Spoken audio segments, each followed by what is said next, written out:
에티오피아의 강류 부대원 어느 누구도 억지로 한반도를 향한 사람은 없었다. 힘없는 나라의 서름을 누구보다 잘 알았던 그들은 자신들이 겪은 아픔을 아시아의 어느 작은 나라가 겪지 않기를 진심으로 바랐을 뿐이었다. 에티오피아가 이탈리아에게 침략당했을 때 세계 어느 나라도 약하고 득될 것 없는 그들의 조국을 도와주지 않았다. 그러나 자국의 힘으로 이탈리아를 몰아낸 그들은 약한 나라의 서러움을 너무나 잘 알기에 사랑하는 가족을 뒤로하고 전쟁터를 향한 군함에 올랐다. 지금으로부터 70여 년 전 1951년 4월 13일 에티오피아 아디스아바바의 잠메다 광장에서는 비범한 출정식이 열렸다. 위기에 처한 한국을 돕기 위해 에티오피아 최강의 강류 부대를 한국으로 파병하기 위한 출정식이었다. 셀라시의 황제는 부대원들에게 명령했다. 우리 에티오피아가 항상 추구해왔던 세계 평화를 실천하기 위해 그대들은 오늘 장도에 오르는 것이다. 가서 침략군을 격파하고 한반도의 평화와 질서를 확립하고 돌아오라. 그리고 이길 때까지 싸워라. 그렇지 않으면 죽을 때까지 싸워라. 같은 시각 광장에는 불세출의 영웅 셀라시의 황제의 연설을 들으며 전의를 불태우는 형제가 있었다. 데스타와 메코넨 형제였다. 그들은 진실한 마음으로 침략자를 무찌르고 평화를 지키겠노라 다짐했다. 그날 알았다. 대한민국이 어디에 있는 나라인지. 그래도 지켜주고 싶었다. 지켜주지 않으면 두 다리 뻗고 잠을 잘 수 없을 것 같아서였다. 데스타와 메코넨 형제는 군함을 타고 죽음이 기다리는 한반도로 떠났다. 황제 근위병이라는 멋진 자리도 버리고 총알과 포탄이 빗발치는 죽음의 땅으로 기꺼이 자원해서 떠난 것이다.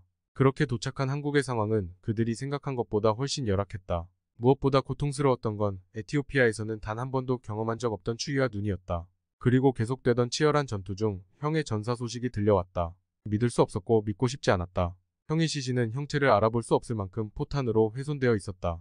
침략자에게 항복이란 있을 수 없다며 명령대로 죽을지언정 항복하지 않겠다고 맹세했던 형은 죽음으로 승리를 안겨준 것이다. 평화를 위해 가족의 만류에도 불구하고 한반도로 향했던 데스타라는 젊은이는 그렇게 영원히 가족의 곁을 떠났다. 에티오피아의 이름 모를 부대원들과 데스타는 대한민국의 평화와 자유를 위해 목숨을 바쳤다. 그들의 죽음을 기억하는 대한민국 국민은 거의 없다. 그러나 그 희생들로 인해 지금의 대한민국이 있게 되었다 해도 과언이 아니다. 당신을 향한 누군가의 알지 못한 희생이 지금의 당신을 있게 했다. 만약 태어나면서부터 지금까지 어느 누구의 도움도 받지 않고 살았다는 사람이 있다면 세상에서 가장 지독한 거짓말쟁이라고 손가락질받아 마땅하다. 우리는 누구의 도움으로 이제껏 살아왔나? 낳으시고 보살펴주신 부모님, 이끌어주신 선생님, 역경을 함께하는 형제들, 사랑해주는 친구들. 우리는 다른 누군가의 도움 없이는 살 수 없는 존재이다. 그렇게 죽기 전에 이 모든 것을 향유케 하시는 창조주 하나님을 기억해야 한다.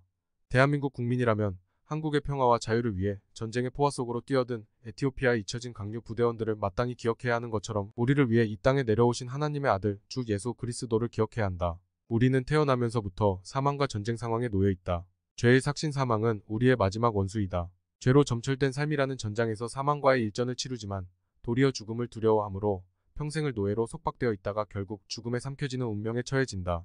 죽음 너머에는 죄의 형벌의 장소, 불타는 지옥이 기다리고 있다. 우리가 알지 못했던 에티오피아 강류 부대원의 희생처럼 우리가 알 수 없었던 예수 그리스도의 희생을 성경은 이렇게 말씀한다.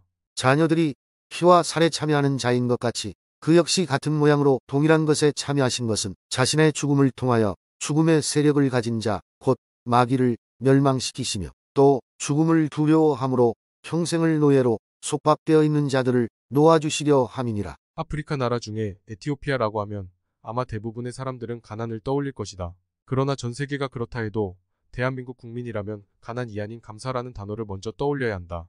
지금 우리가 누리는 자유와 평화, 그것을 누리게 된 배경에는 에티오피아 사람들의 피와 눈물과 희생이 있었기 때문이다. 기독교나 교회가 아니더라도 구원받으라고 하면 아마 대부분의 사람들은 선행이라는 행위를 떠올릴 것이다. 그러나 성경이 말씀하시는 참 구원은 나의 죄를 위해 십자가에서 죽으시고 장사되셨다가 성경대로 3일 만에 부활하신 예수님의 희생을 기억하고 감사하는 믿음이다. 이러한 참 구원의 복음을 믿고 예수님을 당신의 구세주로 영접하는 것이다. 그러면 단지 지금뿐 아니라 죽음과 지옥의 속박에서 벗어나 영생을 얻고 하늘나라의 영원한 자유와 평화를 누리게 된다. 사망이 승리 속에 삼켜지는 것이다. 오늘도 예수님께서는 당신에게 묻고 계신다. 나는 부활이요 생명이니 나를 믿는 자는 죽어도 살 것이며 또 살아서 나를 믿는 자는 누구나 영원히 죽지 아니하리라. 내가 이것을 믿느냐?